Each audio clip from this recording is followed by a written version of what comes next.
अस्सलाम वालेकुम प्यारे बच्चों। अब वक्त है मेरी पहचान उर्दू का। आज मैं आपको मिलवाऊंगी एक नए हर्फ से। ख के बाद आता है दाल। ये है दाल, ये है दाल और इसकी आवाज़ है द। इसकी आवाज़ है द। दरख्त,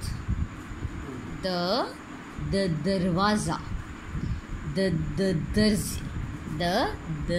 दर्जी, दरख्त, दरवाज़ा, दर्जी। अब आप तस्वीर में देखिए, यहाँ पर आप देखिए बहुत प्यारी तस्वीर है।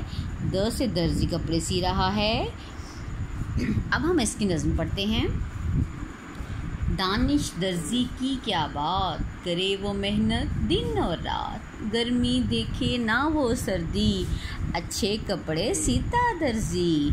पास दुकान के एक दरवाज़ा, पास दुकान के एक दरवाज़ा, और दरख्त है जैसे राजा। द हमने पढ़ा द से दांत, द से तान, द से दवा। ये देखिए दाल, इसकी आवाज़ है द दरख्त, दरवाज़ा, दर्जी।